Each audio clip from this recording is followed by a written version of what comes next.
No, there was absolutely no ET craft, ET technology, anything like that at Area 51. This is why S4 was made specifically to separate it there. People at Area 51 do not have the clearance.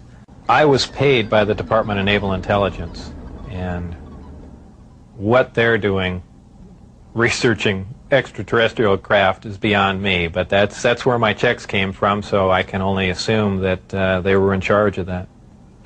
At one time, the Russians were involved, and supposedly there was some breakthrough made by our team. However, this project was split up, and right after that happened, the Russians were no longer permitted on the facility at all. And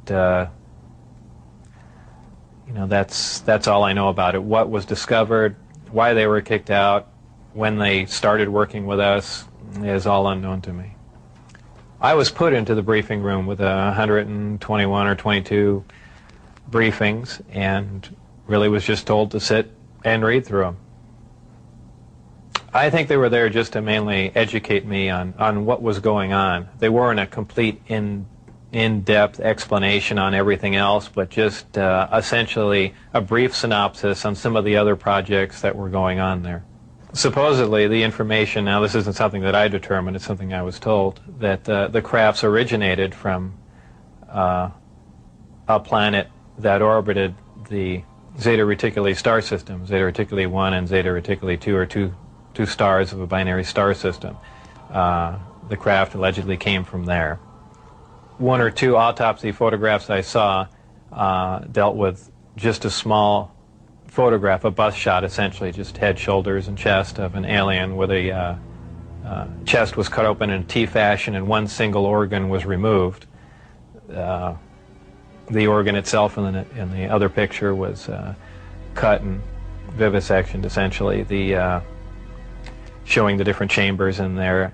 This was totally unrelated to anything I was doing, but from that photograph it looked like what you see in UFO lore as the typical gray. So how tall it was from what I could see, I couldn't tell because I only saw a portion of the photograph, but if everything else you see is correct, I would imagine it was 3.5 or 4 feet tall. But there again, all I had to see was a photograph, and I didn't have much to go on. Allegedly, this interaction has occurred since man was a simian creature, and there were genetic alterations made. How specifically did the briefings detail how the aliens manipulated our genetics over the centuries? It mentioned 65 or 63 corrections or additions to the genetic makeup that finally resulted in a human creature.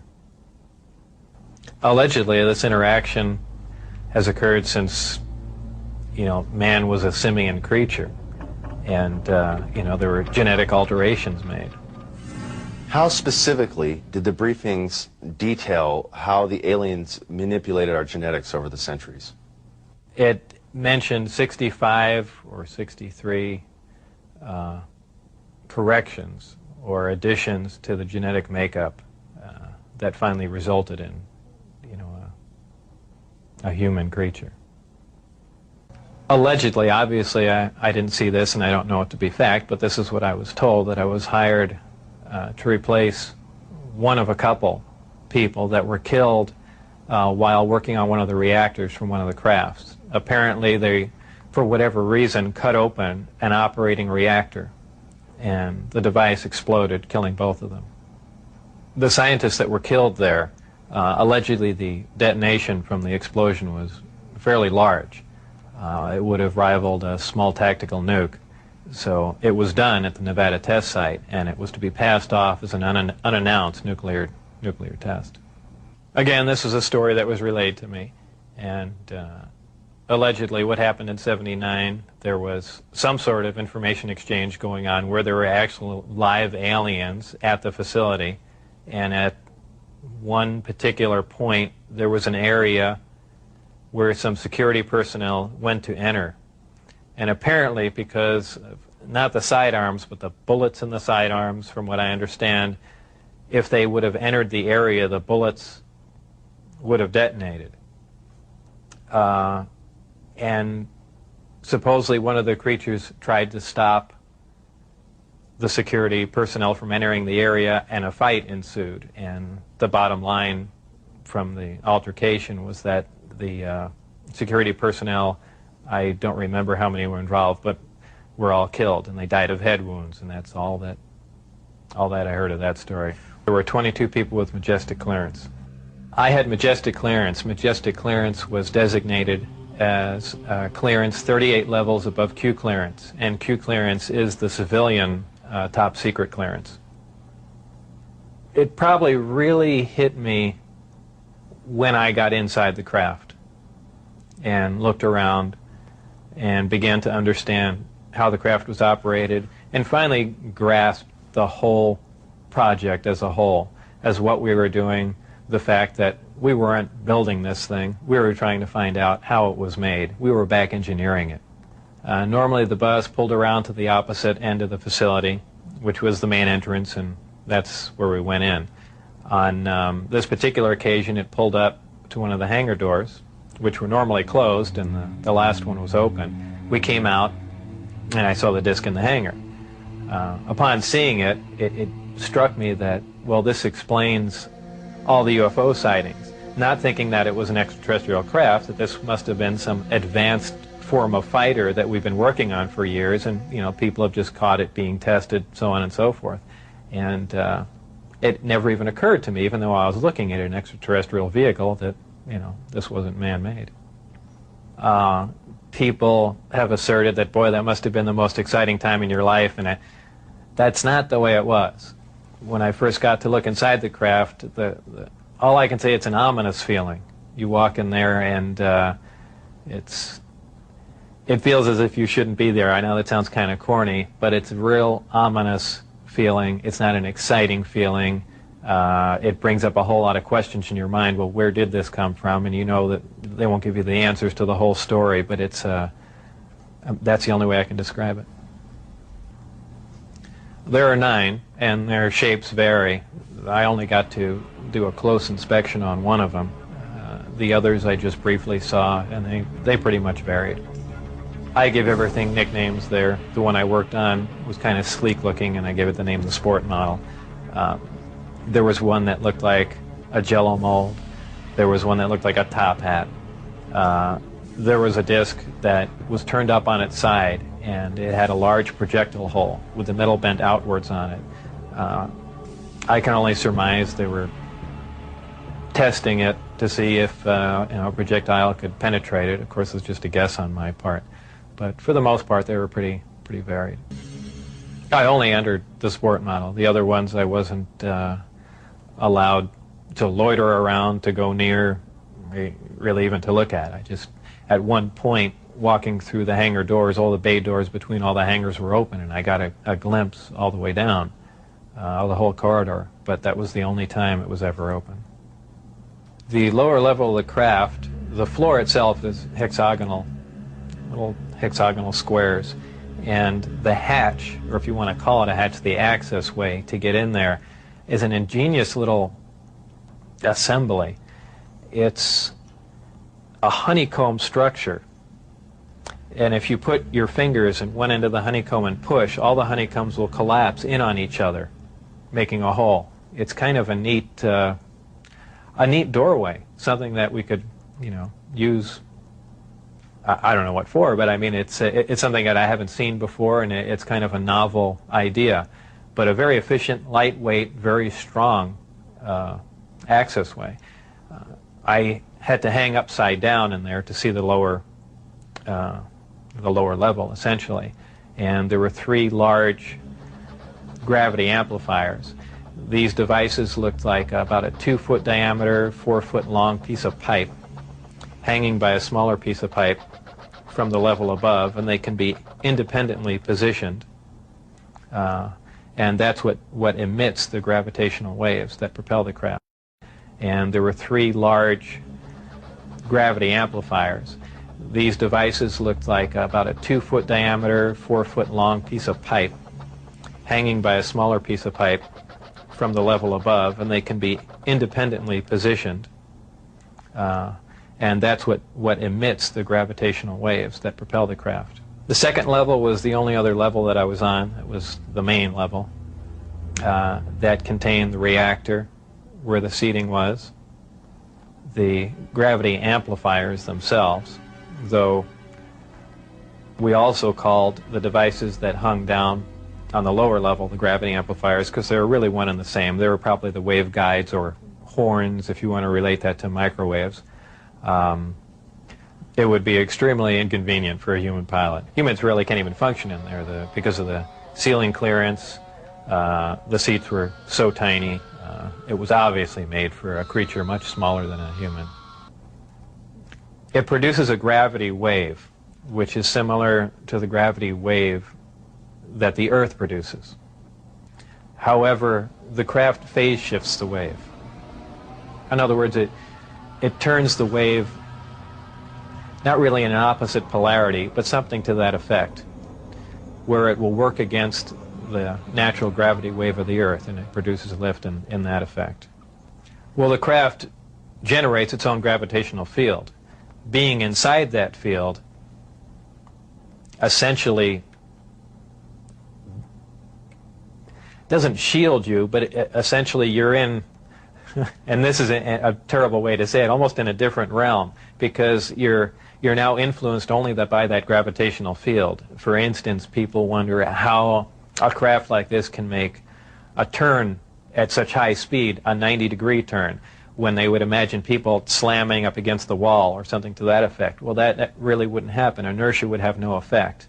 You're in a distortion, and don't forget that gravity distorts time and space, so really nothing is going to influence you while you're in there. There are 3 amplifiers.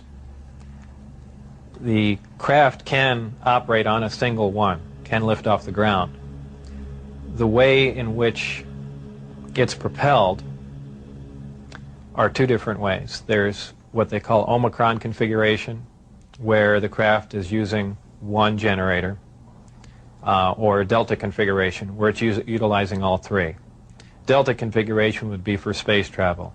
Essentially, the craft will tilt up on its side, as opposed to a science fiction movie where you see a flying saucer moving around. The craft will tilt up on its side, focus the 3 gravity generators to a single point, and move through space that way.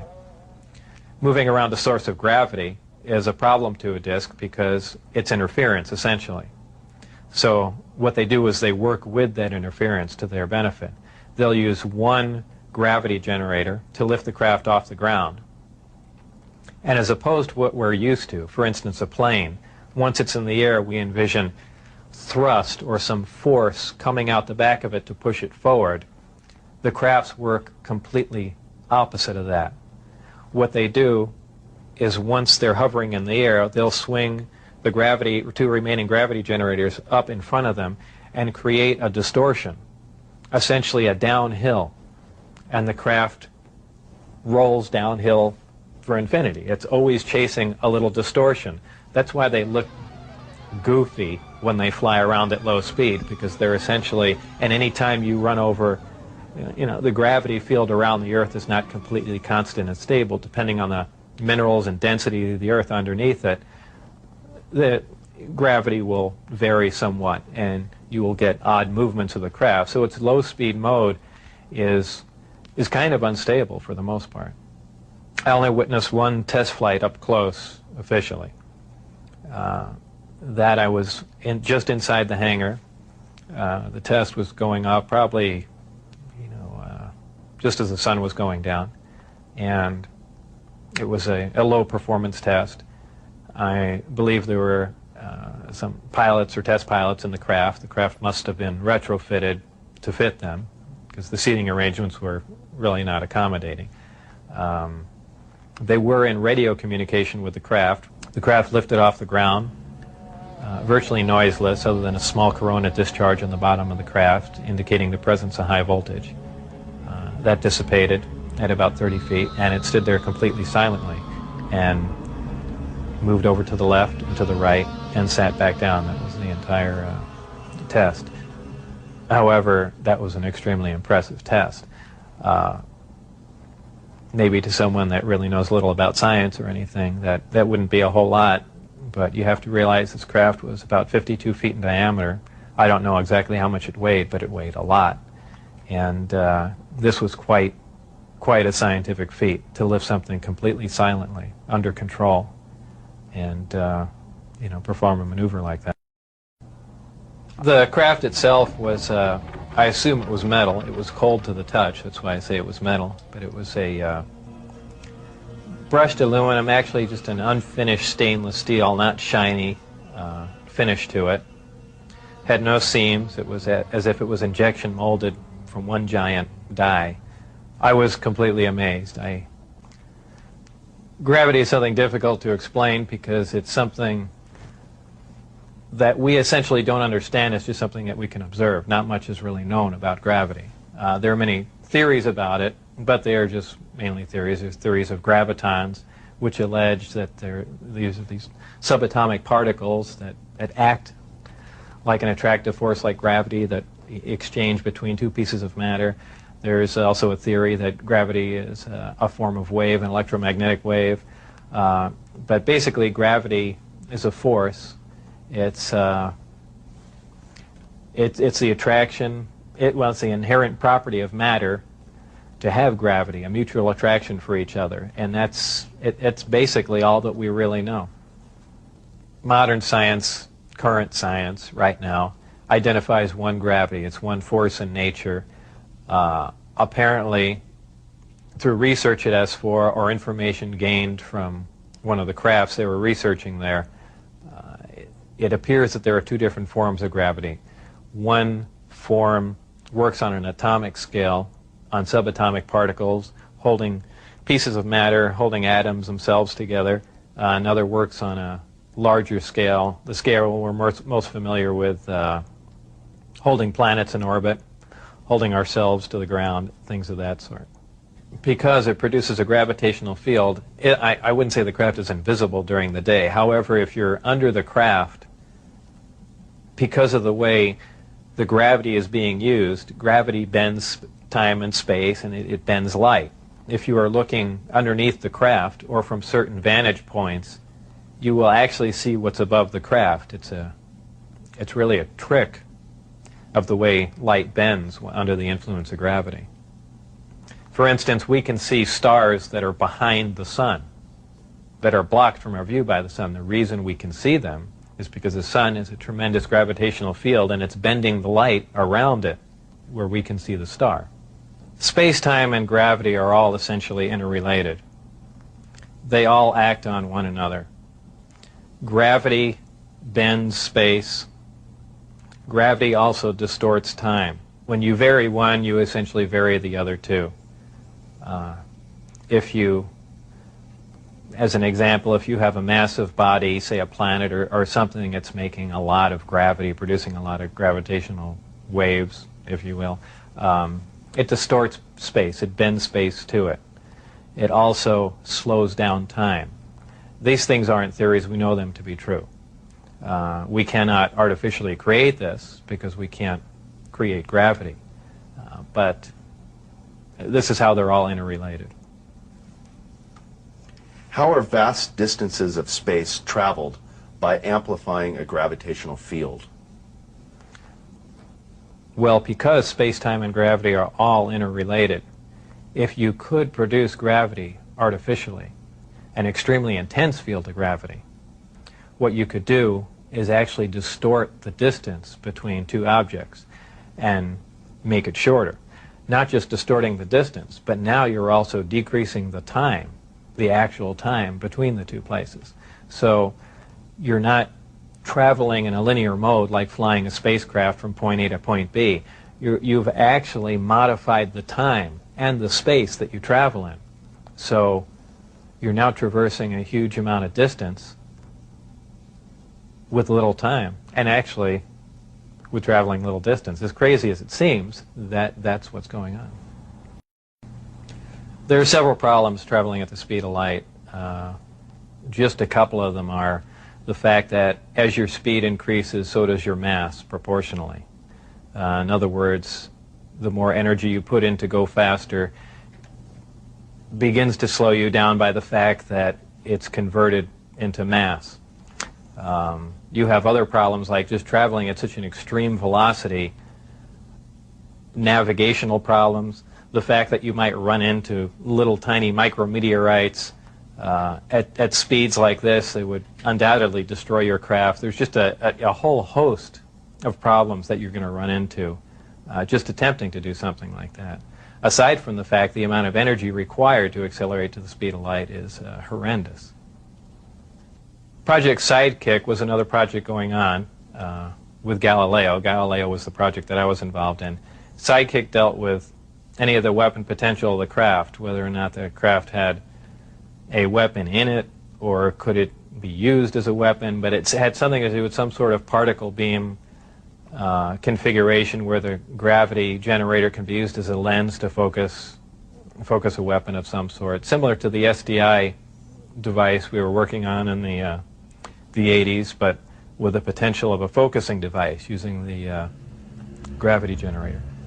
Project Looking Glass dealt with the distortion, the fact that there's a time distortion, essentially looking back in time, and by that I do not mean looking back years ago to see the wagon train days. They're looking for distortions that are milliseconds in time, and what that was used for, I don't know, but that was just observing the time, the time distortion, time dilation phenomena of the craft in operation. 115 is strictly an extraterrestrial material. It probably occurs naturally in some other places, maybe other star systems. Some people not familiar with science or chemistry say, well, that's ridiculous, all the elements occur on Earth, but that's not true. There are elements on the periodic chart that aren't found on Earth. I believe the Heavy Ion Research Lab in Darmstadt, Germany, has reached element 112 recently. So 115 isn't that far away. And when they synthesize it, it's not like they're making a couple ounces of it. They're talking about 1 or 2 atoms of it. To make any usable quantity of a heavy element like that is virtually impossible. Element 115 is in the top of the reactor. And the base of the reactor apparently is a small, something similar to a cyclotron. It's a particle accelerator. A particle is accelerated to high speed and then deflected up a small tube, and it's aimed at the 115. This transmutes the 115, similar to the way we do that in a normal particle accelerator. This causes a reaction, a radiation emission that we really haven't seen before. It produces antimatter. This antimatter is guided down a tuned tube and reacts with a gas. When matter and antimatter react, they convert to 100% energy. This energy is converted, heat energy, is converted to electrical power in the reactor itself. This is done through a thermoelectric converter. And this electrical power is used to power other subsystems on the craft, though there is no wiring, also, that's almost a byproduct of the reactor. The reactor also sets up a gravitational wave from the 115 being bombarded. This gravitational wave was present at the top of the reactor and is essentially guided in the same way microwaves are guided through tuned tubes. And this goes to their amplifying cavities and through the projectors that are in the bottom of the craft. There is no thermal radiation while the reactor is running. The thermionic generator is 100% efficient, which is in violation of the first law of thermodynamics. But in fact, it works. Element 115 is stable. And for those familiar with chemistry, we know that elements with higher atomic numbers have shorter and shorter half-lives. However, when you reach a certain point, they call it the island of stability. There is a place, and we've theorized this for a long time, somewhere around 114 to 116, there should be an area in there where the nucleus of the atom is geometrically stable with protons and neutrons. where it no longer decays. It's not radioactive. 115 is in fact this element. In fact, it does occur again somewhere around element 247. Of course, we're nowhere near synthesizing that. We can only predict things like that, but that's where 115 is. Whether or not it was given to us, I can't answer that question. However, I was told that we have 500 pounds by one of my co-workers. How it was obtained and where exactly it came from, I don't know. Whether it came in one of the crafts or it was separate cargo somewhere, anyone can speculate. But I was told that was the figure. The test flights I saw off the base, actually the best test flight was witnessed by my friends who I had brought out there. At the exact moment the craft was hopping around and doing some really impressive maneuvers, I had turned around and I think was looking for the video camera or something to that effect, but I missed some of the most impressive maneuvers. But the craft was similar to what was done before that I had seen close up, other than the fact that it went above the mountain range, moved a much greater distance at a much higher rate of speed. The test flight schedules were told to me specifically because I was probably going to have to be present during those times. And at that time, the test flights were taking place on Wednesday nights.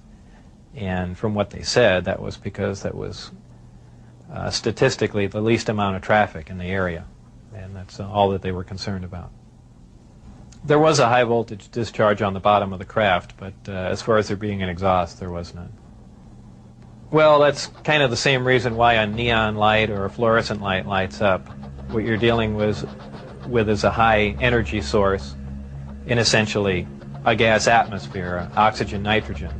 And when you apply enough energy to a gas molecule, they emit photons, they emit light. And I don't think it's anything, it's really a byproduct of how the craft operates. When it's emitting that much energy, the gas surrounding the craft emits light, the same reason why lightning is visible. You have a huge electrical discharge, and the gas emits light in the form of lightning bolt. If you were going to see one of these crafts at night operating, it would appear really as a glowing ball or just a bright light in the sky from a distance. Even close up, you'd see a glowing halo around it. This is typically what you'd see in your normal UFO sighting. When I was leaving the Area 51 facility heading down to S4, there was a tremendous roar, and I have described it as the sound like the sky was tearing.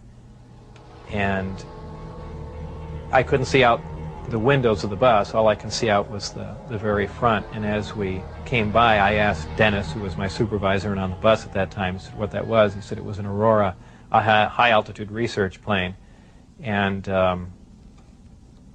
it was a large craft, and the one glimpse I got of it was from the rear, and it had two huge square exhausts with vanes in them. And it was just, it sounded more like a rocket than a jet. I don't know. I even think he did mention that it was liquid methane powered, but there again, working on the disk technology, I really could care less what was rolling around at Area 51, but it did catch my eye. One day when I was getting on Interstate 15, driving down Charleston Boulevard, a car came up alongside of me, and I thought he was just trying to race me to get on the freeway. This was after I had left the project. It was a white, boxy-looking car. Exactly what make and model, I don't know. But I accelerated to get on the freeway to go fast, and there was a gunshot, and the back of the car was hit, and I skidded off into the median. And I stopped, and I was frightened, and I just stood there because I thought the guy was going to be alongside of me and just shoot me. I had nothing to do. I was essentially paralyzed with fear, and I waited there, and then nothing else happened. It was an attempt on my life, but by who specifically? It was an attempt on my life, but by who specifically? I don't know. Though I was threatened before I had left. They threatened my wife's life and my life, so I can only put two and two together and say that they were kind of pissed at me. After we were caught out, when I had the test flight schedule, and I brought some friends out to show them the disc test, we got caught out there, and the following day I was debriefed down at Indian Springs Air Force Base. And I was in the room with the security guards that caught us, my supervisor and some other people, and some of the security personnel. Yeah, they were essentially grilling me about security and, you know, how could I possibly bring people out there, and I guess I wasn't as responsive as they would like, and they got in my face, and one of them pulled a sidearm out, you know, just pushed it. For a very brief time after I left, Dennis, who was my supervisor, did try and make contact with me at the meeting place was the Union Plaza Hotel, and I took a friend of mine, Gene Huff, down there, and another friend, a former colleague and scientist from Los Alamos, and we saw him, but I also did recognize some security personnel walking around there from S4, so whether or not it was a setup or what was going on or he was trying to talk to me, we never found out, and we left. It just was a real strange situation. I never heard from him since. Well, if you want to word the question, how are my opinions changed, I would say considerably. Before I was at S4, I was more or less one of the guys that thought, you know, all these government conspiracy and UFO buffs and things like that were complete lunatics. I even remember before I was involved there, a friend showed me a little newspaper clipping and said John Lear was giving a lecture who was touting that aliens from another world came to Earth and there's 70 different species, and I remember laughing on the phone that this guy had lost his mind. And I was also under the impression that, you know, boy, the government's all for the people, and they, you know, they're out here to protect us and all that. You know, after the experiences I had there, everything is completely turned around.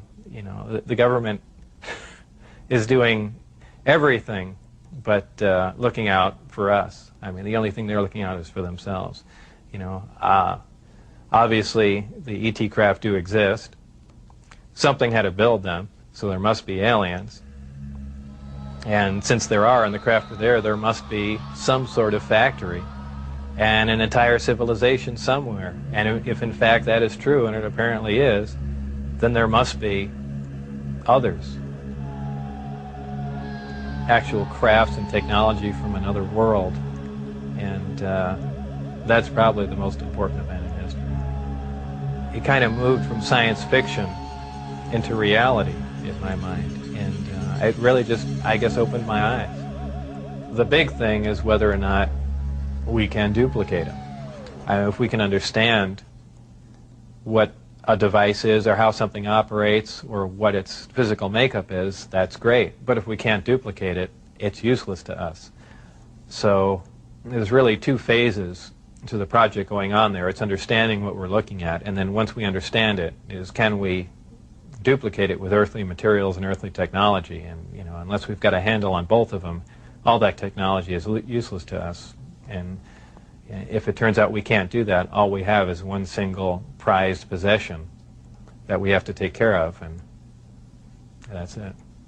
After all, I would probably have played along for a longer time. I would like to have known a little bit more about the technology, and probably kept quiet if I could have, and possibly never have said anything. I almost wish I had done that. You know, it's it's really only caused headaches and problems. But I believe if I was given the opportunity again to go back in time and redo it, I think I pretty much would have just shut up and gone along with the program.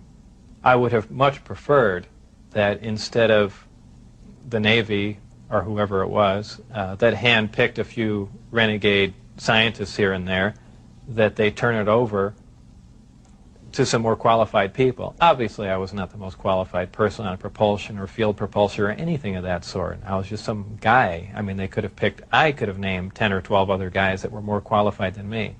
But, you know, if they turned it over to the scientific community and not just a couple guys here in the United States, I mean, you need a large group of people in a large lab to research what's going on there, not a little quiet installation. It's the security itself that prevents them from getting anywhere. I mean, they never do work hand in hand. You can't have a military mind.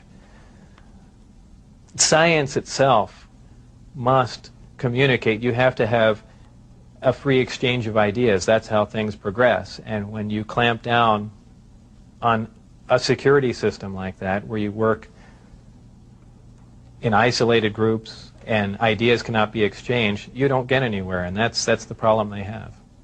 Well, I'm not really involved in any of that stuff anymore. That's kind of put behind me. I have my own businesses that I work at, some computer graphics, some consultation, other technical jobs, radiation detectors, and a few other things like that.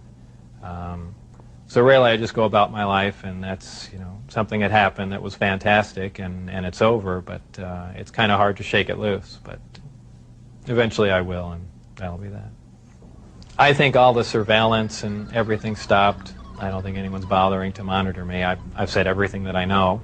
It's been all over the place, so it's kind of a done deal.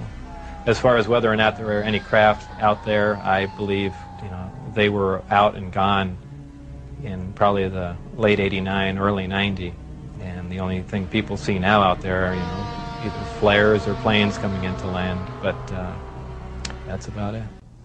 I was never interested in flying saucers as a child. Science fiction, you know, I watched Star Trek, I guess, with everyone else back then, but for the most part, you know, I didn't even believe in flying saucers up until I was employed at S4.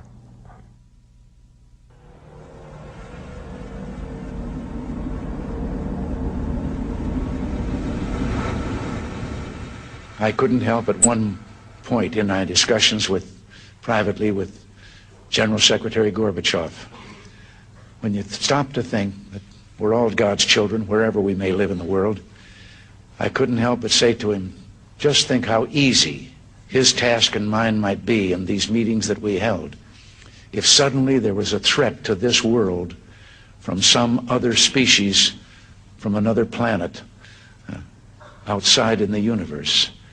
We'd forget all the little local differences that we have between our countries, and we would find out once and for all that we really are all human beings here on this earth together. Well, I don't suppose we can wait for some alien race to come down and threaten us, but I think that between us we can bring about that realization. Thank you all. God bless. Who says he will no longer hide the truth. Bob Lazar claims our government captured alien spaceships, UFOs, and keeps them in a secret warehouse. And that's not all. Bob says Uncle Sam hired him to figure out how they fly. If you're skeptical, you have plenty of company. Lazar has been questioned and criticized. He even had to take a lie detector test, and that's when some people started believing him. Dan Housley has the inside report. The man who wants to blow the lid off what could be the greatest story never told, and the people who seem to be trying to stop him.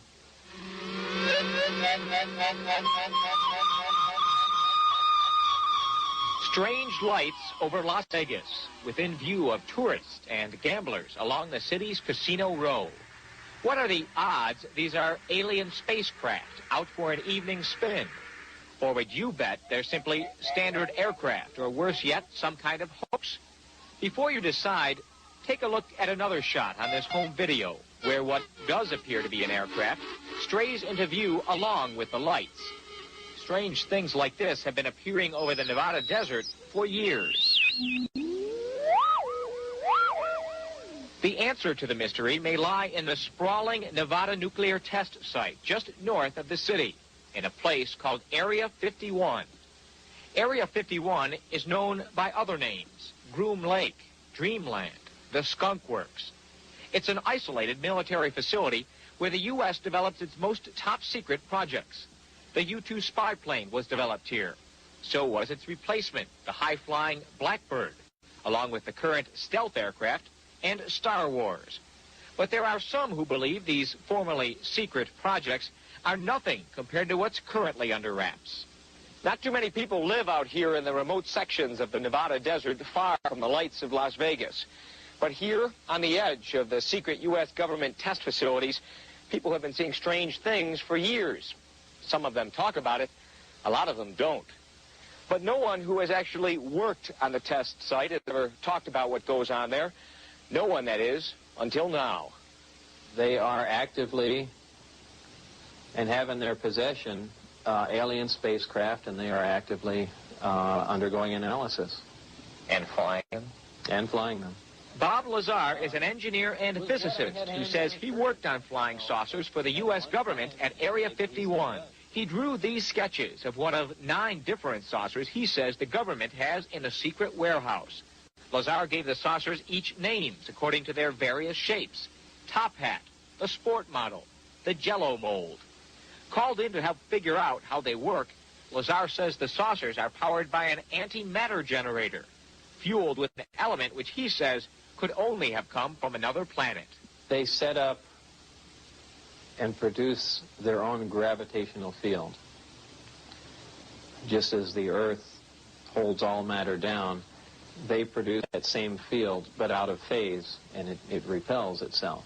The effects that can cause, the way in which everything operates is by all intents and purposes, magic. I mean, it is so far beyond our level of technology.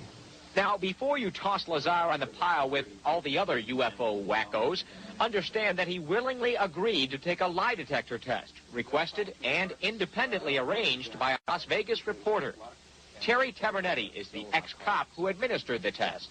If he's lying, he ought to be in Hollywood, because he gave absolutely no physiological indications of attempting deception. Lazar says he was referred to his government job by Dr. Edward Teller, the renowned scientist who helped develop the atomic bomb. But in a rare interview with Inside Report, Teller insisted he doesn't know Lazar, or at least doesn't remember him.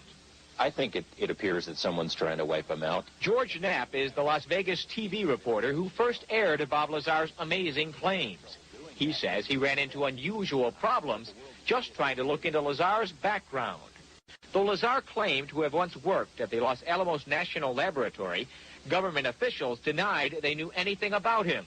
But when Knapp came up with a phone directory listing Lazar's name, Los Alamos grudgingly admitted he had spent some time there. Officials at the hospital where Lazar was born even denied the simple fact he was born there, until Knapp tracked down the doctor who delivered Lazar. I find Bob to be credible, and the main reason is because the story hasn't changed. It's stayed from the beginning. It's been the same. It hasn't expanded like some of these UFO tales you hear. It's been the same. And we've been through a lot of different interview sessions, many on camera, many more off camera. And it stayed exactly the same, consistent. But even inside the community of UFO believers, there are many who are skeptical of Bob Lazar's claims. Nuclear physicist Stanton Friedman says Lazar may indeed be the real thing. But he says he can also believe Lazar might be a hoaxer, or worse yet, a government agent spreading false stories designed to cover more important secrets. I find Bob Lazar as somebody who isn't silly, who doesn't say totally stupid things, who comes across well. But I certainly, until I get verification, cannot endorse the legitimacy of what he is saying. Bob Lazar says he quit his job working on the government saucers when his bosses began harassing him because he was letting others in on the big secret. But now that others are greeting his claims with skepticism and outright hostility, he says he wishes he just kept his big mouth shut. Lazar says he never took the idea of breaking security lightly. He just wanted to let the world in on a story he says we all should have been told. Why keep a secret about probably one of the most important events in history, that there's been contact from an alien civilization? It's a significant event in history, more significant than anything. Could be. We'll see.